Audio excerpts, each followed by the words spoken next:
श्री बालगोविंदाय नमः। ध्यानं समर्प्यामि ध्यानार्थे पुष्पं समर्प्यामि। श्री पुराण पुरुषोत्तमाय नमः। मनोजवं मारुततुल्यवेगं जितेन्द्रियं बुद्धिमतां वरिष्ठं वादात्मजं वानरयूथमुख्यं श्रीरामदूतं शरणं प्रपद्ये। श्रीहनुमते नमः। चन्द्रानुलेपनं समर्प्यामि। पुराण पुरुषोत्तमाय नमः।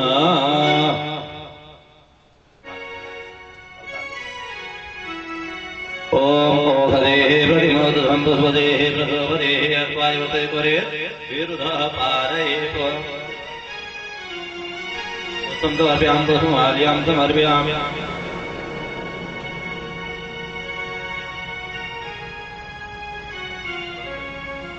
नाभ्यादीतन्तरिवंशे प्रद्योः समर्द्रापद्भ्यां भूमिर्दा श्रोत्रा तथा लोकान् कल्पयन्।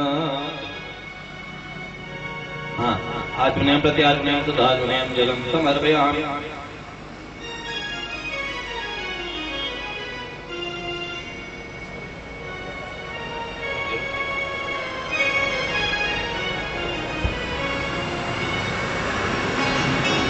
धौरवन्तं धौरवतं ज्योत्स्मान् धौरवतितं धौरवयं वयं धौरवामः देवानां वस्वन्तमगं पतितमं प्रभितमं जुटतमं देवभूतमम्।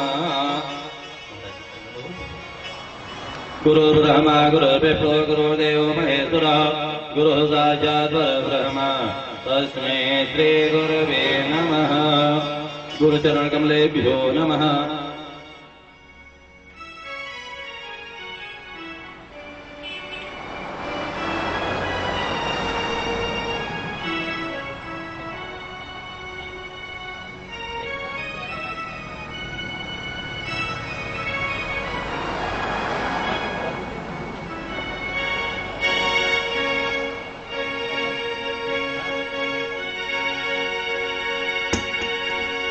की है आरती पापियों को पाप से है आरती। श्री भागवत भगवान की है आरती पापियों को पाप से है आरती।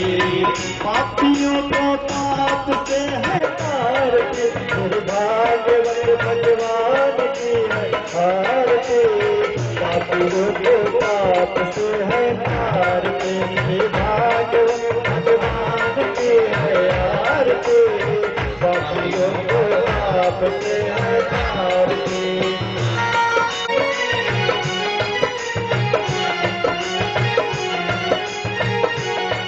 ये अमर ग्रंथ ये मुक्ति ग्रंथ ये पंचम वेद निराला नव ज्योत जलाने वाला। हरि नाम यही हरि नाम यही हरि नाम यही हरि नाम यही जगती मंगल की आरती पापियों को पाप से है आरती। भागवत भगवान की है आरती पापियों को पाप से है आरती। ये शांति गीत पावन पुनीत पापों को मिटाने वाला हरि दर्श कराने वाला। ये शांति गीत पावन पुनीत पापों को मिटाने वाला हरि दर्श कराने वाला। ये सुख करनी यह दुख हरनी यह सुख करनी यह दुख हरनी। श्री मधुसूदन की आरती पापियों को पाप से है आरती। श्री भागवत भगवान की है आरती पापियों को पाप से है आरती।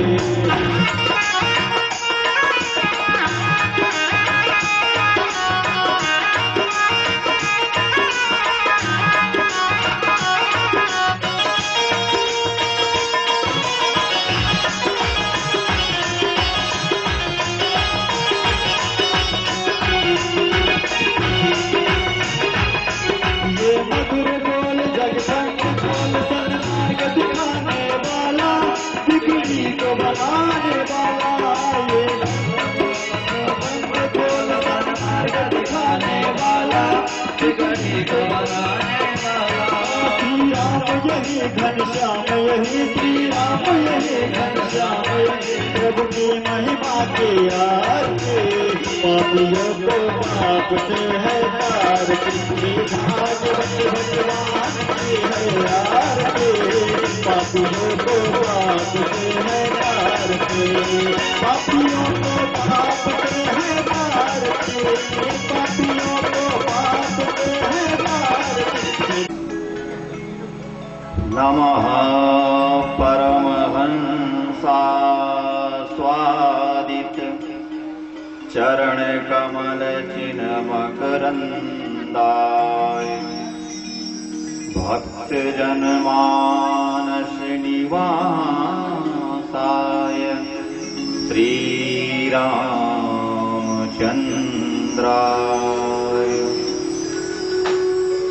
ध्येयं सदा परिभवग्नमभीष्टदोहम्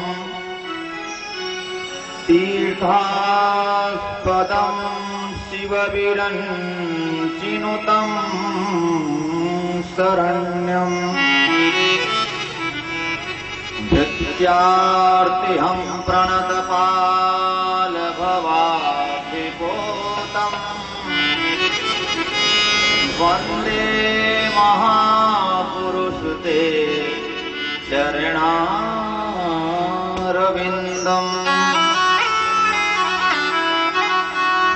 वंशी विभूषितकरा नवनीरदाभा पीताम्बरा तरुणबिम्बफलाधरोष्ठा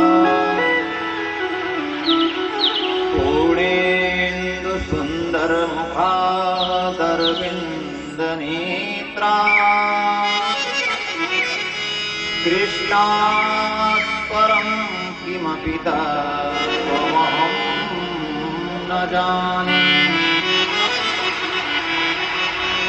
नारायणं नमस्कृत्य नरं चैव नरोत्तमम्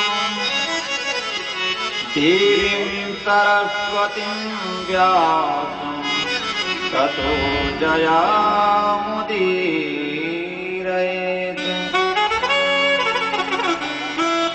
सीतानाथसमारम्भां श्रीरामानन्दार्यमध्यमाम्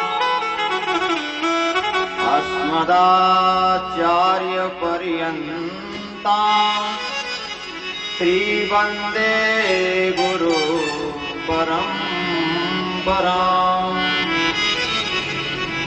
मनोजवं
भगवान की जय। जय जय श्री राधे, जय जय श्री राधे, जय जय श्री राधे। परम मंगलमय परात्पर अखिलेश्वर अकारण करुणा वरुणालय भक्तवांछा कल्पतरु नंद नंदन देवकी नंदन यशोदा नंदन की श्री बाल कृष्णलाल की वांगमय प्रतिमूर्ति श्रीमद् भागवत महापुराण सप्ताह ज्ञान यज्ञ में हम सब उपस्थित हैं। मंच पर विराजमान शास्त्रीय वृंद, विप्रजन और भगवान के कथा अनुरागियों, बंधुओं, माताएं, भाग्योदयेन बहुजन्म समर्जितेन सत्संग मंच लगति पुरुषो यदा। जन्म जन्मांतर के, देश देशांतर के पुण्य का जब उदय होता है, तब भगवान को कृपा से जीव को भगवान की कथा श्रवण करने का अवसर प्राप्त होता है। बड़े बड़भागी हैं हम सब कि भगवान की कथा को सुन रहे हैं, सुना रहे हैं। धान्य घड़ी जब होई सत्संगा, वह घड़ी, वह समय धान्य हो जाता है। कहते हैं सुबह से लेकर शाम तक खाया पिया, रोटी कपड़ा मकान में लग करके पूरा जीवन बिता करके सोया और अंत में मर गए। वह समय आपका समय नहीं है।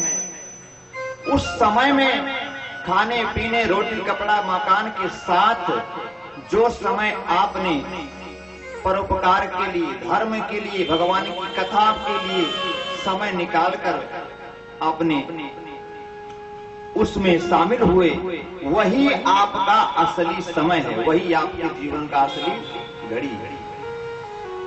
इसकी गिनती होने वाली नहीं है कि हमने इस संसार में रहकर का, जैसे अब एक व्यक्ति के चोला से, भक्ति के पाखंड करने से पूरे समाज में सब चोला वाले बदनाम हो जाते। तो भक्ति कैसी हो, यह कौन सिखाता है? ये श्रीमद् भागवत की कथा से मालूम पड़ेगा कि भक्ति कैसी करनी चाहिए, ज्ञान वैराग्य क्या है, यह सिखाती है कथा जीवन में।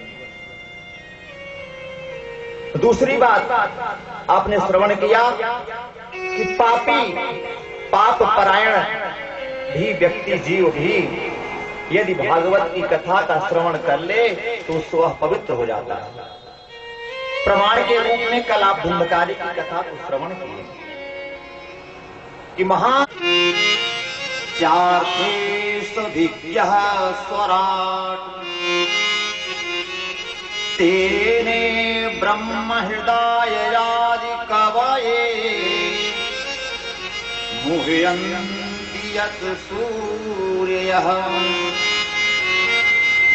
तेजो वारिमृदां यथा विनिमयो यत्र त्रिसर्गो वृषा धाम्ना स्वेन निरस्तकुहकम् सत्यं परं धीमहि। सत्यम परम धीमहि कह रहे हैं। प्रथम श्लोक में ध्येयम, 3 श्लोक आएगा, 2 श्लोक और है। पहले श्लोक कह रहे हैं कि ध्येयम, इसका ध्यान करें, और दूसरे में गेयम, इसको गाएं, तीसरे में पेयम, क्या पीवें, क्या पिया जाए।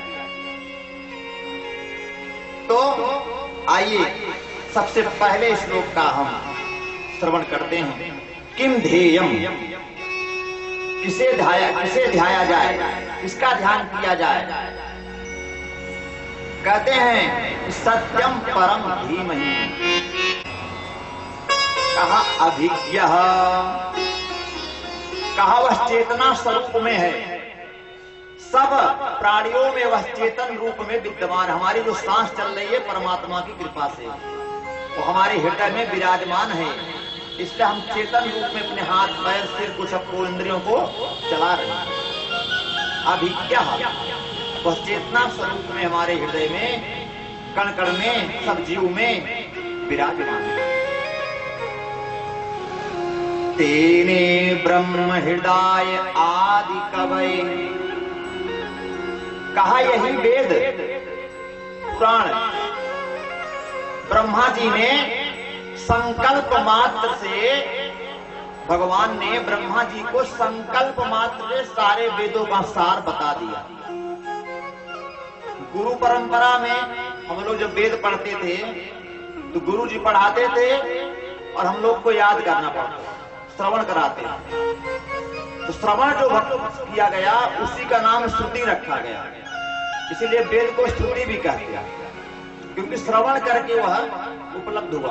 बाद में किताबें सब बनी, पहले के जमाने में गुरुजन पढ़ाते थे गुरुकुल में, और विद्यार्थी जितना पढ़ाते थे गुरु जी, विद्यार्थी पूरा उसको कंठस्थ करते थे। फिर बाद में देखे कि आगे बड़ी विडंबना होगी, उसको लिखा गया, लिख करके फिर आज तैयार किया गया। चारों वेद सब उपलब्ध है हमको पढ़ने के लिए। अब तो परंपरा सब बदल गई। कहा कि हृदय संकल्पेन, कहा ब्रह्मा जी को भगवान ने पढ़ाया नहीं, सिर्फ संकल्प ले लिया। ऐसे संकल्प लिया और ब्रह्मा जी को सारा वेद उनके मस्तिष्क में समाहित, सारा ज्ञान उनको मिल गया। ये परमात्मा। और जिस भगवान के स्वरूप में यह त्रिगुणात्मक संसार समाया है, बना हुआ है, रज तम और सत्य, ये तीन गुण हैं। तीन गुणों से यह संसार बना। जैसे कहा तेजो वार मृदाम यथा, कभी कभी आप ध्यान दिए होंगे रास्ते में बहुत कड़ी जब धूप होती है तो आपको बहुत दूर पानी नजर आता है। कभी आप गाड़ी चलाते समय देखेंगे, आप रास्ते से जा रहे हैं और बहुत दूर सड़क पर आपको लगेगा जैसे कोई पानी भरा है, धूप इतनी तेज रहती है, लेकिन जब उसके नजदीक जाते हैं तो वहां कुछ नहीं रहता। कहा यह संसार भी इसी तरह है, दिखने में असत है लेकिन सत्य नहीं है। सत्य तो एक ही है। जैसे हम सपन देखते हैं, बड़ी बड़ी बातें, बड़े बड़े महल अटारी सब कुछ अपने सपन बना रहे हैं, बिगाड़ रहे हैं, और जब सपन खुला, नींद खुली तो कहीं कुछ नहीं, सब बराबर। ऐसे ही यह संसार में हम लोग भी हैं, सब सपन है, सब झूठा है। यहाँ सिर्फ परमात्मा ही सत्य है। जो सारे संसार में हर पदार्थ में समाया हुआ है, वह ही उत्पत्ति, पालन और लय करता है। वही बनाता है, वही बिगाड़ता है, वही अपने में समाहित कर लेता है। कौन? परमात्मा। और तो हमको यह अपना क्यों नजर आ रहा है? अपना, हमें जब संसार झूठा है तो हमें अपना नजर क्यों आ रहा है? कहा यह है माया। कहा भगवान की माया से आपको यह संसार झूठा नजर आ रहा है। जहां माया का पर्दा हटा, अपने स्वरूप में आप स्थित हुए, तुरंत परमात्मा। गले गले नाम के हीरे मोती मैं बिखराऊं, गले गले ले लो रे पैसा मत प्यारा, शोर मचाऊं गले गले। बोलो राम बोलो राम बोलो राम राम राम, बोलो श्याम बोलो श्याम बोलो श्याम श्याम श्याम।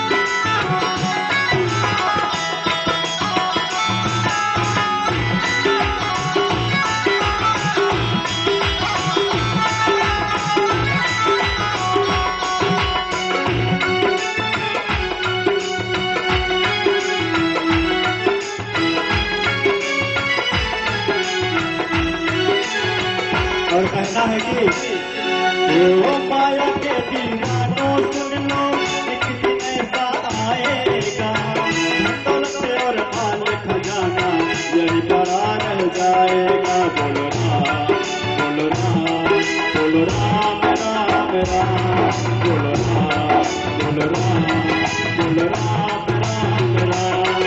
ओ माया के दीवानों सुन लो, एक दिन ऐसा आएगा दौलत और माल खजाना यही पड़ा रह जाएगा। सुंदर काया मिट्टी होगी, सुंदर काया मिट्टी होगी, चर्चा होगी गली गली। ले लो रे कोई शाम का प्याला और बचाओ गली गली। बोलो राम बोलो राम राम राम, बोलो राम बोलो राम बोलो राम राम राम। स्वर्ग में फंसा हुआ है वह सच्चा इंसान नहीं। बोलो राम बोलो राम बोलो राम राम राम। यूं करता तो मेरा मेरी यहाँ तो तेरा मकान नहीं। झूठी जग में फंसा हुआ है वह सच्चा इंसान नहीं। जग का मेला तो दिन का है राधे, जग का मेला दो दिन का है, अंत में होगा चला चले। जग का मेला दो दिन का है, अंत में होगा चला चले। ले लो रे कोई शाम का प्यारा स्वर्ग चले गले। बोलो राम बोलो राम बोलो राम राम राम, बोलो राम बोलो राम राम राम। राम नाम के हीरे मोती, नाम के हीरे मोती बिखराऊं गले। ले लो रे कोई शाम का प्यारा स्वर्ग गले गले। ले लो रे कोई शाम का प्यारा स्वर्ग गले गले। बोलो राम बोलो राम राम राम, बोलो राम बोलो राम बोलो राम। इतनी जोर से बोलो जो भी घर में सो रहे हैं कम से कम उठ चले जाएं, अब भी कथा शुरू हो गई। राधे राधे राधे राधे। आइए दूसरे श्लोक का हम लोग श्रवण करें, उसकी व्याख्या को देखते हैं क्या कर रहे हैं। द्वितीय श्लोक में भागवत का विषय क्या है, ध्यान से सुनिएगा, यही महत्व चीज है। जब जड़ को आप लोग मजबूत करेंगे सब कुछ शाखा मूल तक आपको दिमाग काम करेगा। जब जड़ ही कमजोर है, शुरुआत में ही गणित को नहीं पढ़ा, सीधे बीए में गणित पढ़ने लगे तो समझ में नहीं आएगा। तो पहले व्यास जी बताते हैं कि इसमें भागवत का विषय क्या है और भागवत सुनने का पात्र कौन है। बहुत बड़ी बात है, कौन भागवत सुन सकता है, किसको सुनने का अधिकारी और भागवत सुनने से लाभ क्या है। क्योंकि हम जो भी काम करते हैं पहले लाभ देखते हैं कि उसमें अपना फायदा कितना सहज है। सहज क्रिया का नेह मान बड़ाई ईर्षा दुर्लभ तजनाई है। सोना चांदी आप एक बार त्याग सकते हो, परिवार को पत्नी बच्चे त्याग सकते हो, लेकिन मान बड़ाई पाने की इच्छा और दूसरे के खुशी को देख कर की जो ईर्षा अपने मन में, वह छूटना मुश्किल है। मन में सबको रहता है हमने मान बड़ाई सम्मान हो सम्मान, ये सबके मन में इच्छा, ये कभी जाएगी नहीं। और ईर्षा, सामने वाला हमसे इतना जल्दी कैसे सफलता प्राप्त करके इतना आगे बढ़ गया, हम आज मुंबई में कब से पड़े हैं वहीं स्थान पड़े। कुछ लोग बॉम्बे में कितना दिन से रह के बेचारे वहीं पड़े हैं और ठाकुर जी के ऊपर कृपा हो गई, आज कहां से कहां हो गई। तो जो नीचे वाला है उसमें परेशान है कैसे हो गया है। इसलिए ईर्षा को त्यागना पड़ा, तब परमात्मा की प्राप्ति हो। क्योंकि छल कपट ईर्षा द्वेष अभिमान परमात्मा को पसंद नहीं है। भगवान कहते हैं क्या खाते हैं? कहा भगवान यही जिसके अंदर छल कपट ईर्षा और अभिमान रहता है वही खाते हैं। ज्यादा अभिमान हुआ तो परमात्मा उसे खाने लगते हैं, किसी न किसी माध्यम उठा के पटक देंगे। आओ लो, जहां से पहले वही फिर आ गया। आपने सुना होगा, कहते हैं कि पहले इनके जमाने में बहुत चलती थी, इतने इनके आदमी थे, मंत्री थे, विधायक थे, और आज बच्चे पता चल रहा है कि बेचारे वो खाने के लिए तरस रहे। ऐसा भी होता है, अभिमान हो गया, धर्म कर्म नहीं किए, पैसे में मस्त थे और भगवान ने उठा के पटक। तो ईर्ष्या द्वेष अभिमान जीवन में नहीं लाना, क्योंकि जिसके जीवन से निर्मस्तरता चली गई, तीन जो ताप हैं दैहिक दैविक भौतिक, इन तापों से आप दूर हो जाएंगे। इन तापों का जो कष्ट है इससे आप दूर हो जाएंगे। तापत्रयोन्मूलनम, इससे आप मुक्त हो जाएंगे। और क्या होगा महाराज? कहा ये बताइए इस कथा का प्रयोजन का उद्देश्य क्या है? किंबा परैरीश्वरः, साधन करते करते, बड़ी तपस्या करते करते तब जाकर के कहीं, क्योंकि तपस्या होगी नहीं, आधा घंटा बैठे नहीं, कमर इधर उधर उड़ाने लगी, कौन साधना कैसे करेंगे आप? तो कहा क्या करें? कहा कि जो तपस्या करने से, बड़ी बड़ी साधना करने से भी भगवान मिलेंगे कि नहीं मिलेंगे, पर भगवान की कथा को श्रवण करने मात्र से भगवान आपके हृदय में विराजमान हो जाएंगे, इसकी पक्की गारंटी है। कहा गारंटी? कैसे? कह रहे हैं सज्जो हृदयवरुध्यते त्रिकृतभि शोस्त्रो शुभे तत्क्षणात्। कहा कथा सुनने मात्र की आपके अंदर इच्छा, सिर्फ आपने सोचा कि हमको उनके यहाँ कथा श्रवण करने जानी है, तो व्यास जी कहते हैं। कहा विराजमान का मतलब क्या हुआ?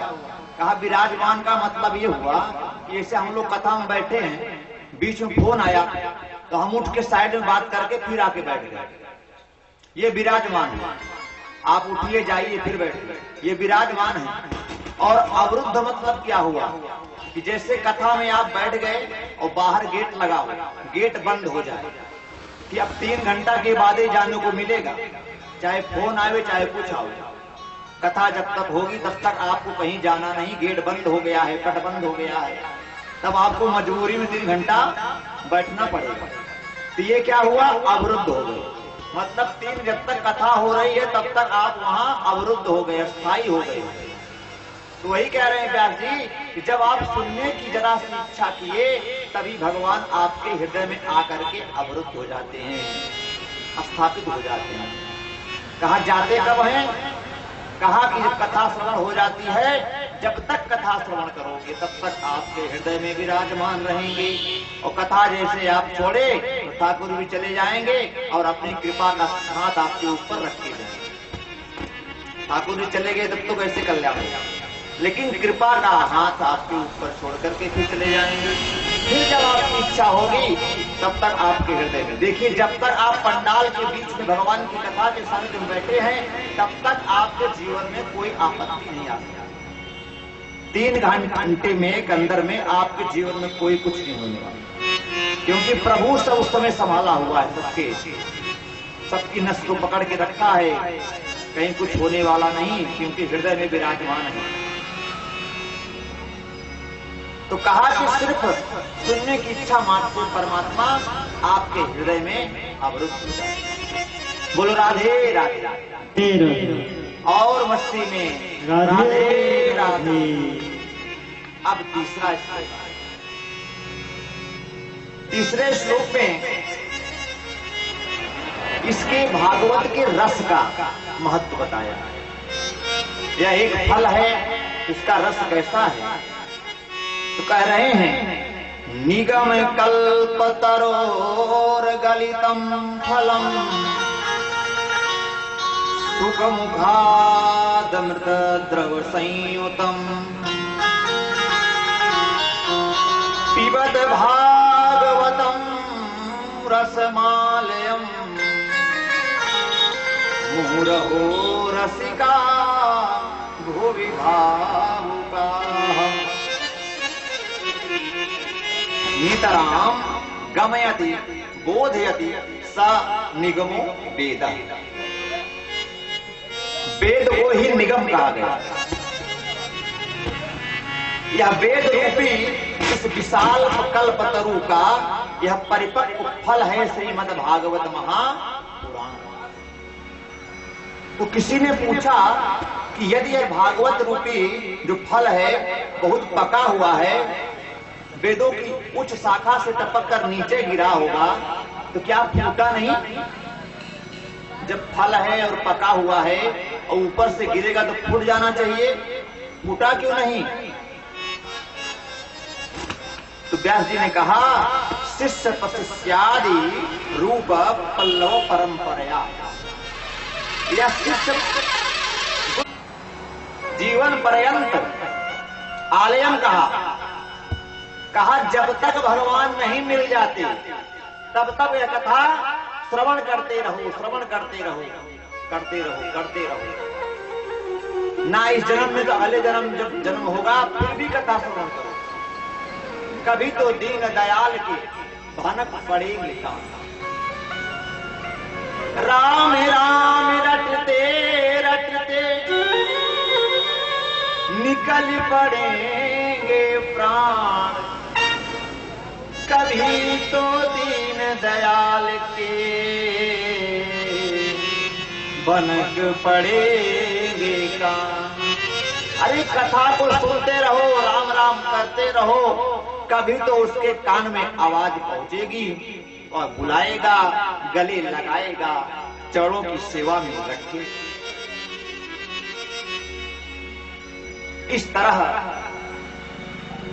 व्यास जी ने तृतीय श्लोक का वर्णन किया। आगे श्री सूर्य जी नैमिषारण्य की पावन भूमि में 88,000 ऋषियों के साथ बैठे हैं। 17 सर्वलोकाय 1000 वर्ष का सत्र चल रहा है, निरंतर भगवान की कथा चल रही है। आज संसारिणां करुणया पुराण गुह्यं तं व्यास सुनमुपयामि गुरुं मुनीनां। कहा जिन सुखदेव महाराज ने समस्त श्रुतियों का मंथन करके, समस्त श्रुतियों का मंथन करके अध्यात्म दीप का एक दीपक जलाया है। अभी आप हाल ही में दीपावली का त्योहार आपने मनाया, दिए बत्ती जलाकर, मोमबत्ती जलाकर के आपने संसार में जलाकर के संसार को तो प्रकाशित कुछ क्षण के लिए कर दिया, लेकिन हमारे हृदय में जो अंधकार भरा हुआ है वह अंधकार कैसे जलेगा? उसके लिए कौन सा दीपक है? सुखदेव जी ने अध्यात्म दीप मद तीर सा अध्यात्म दीप को जलाया। यह अध्यात्म दीप क्या है? वह है श्रीमद् भागवत महापुराण की कथा रूपी दीपक को जला करके संपूर्ण प्राणियों को कष्ट से निवृत्ति दिलाया।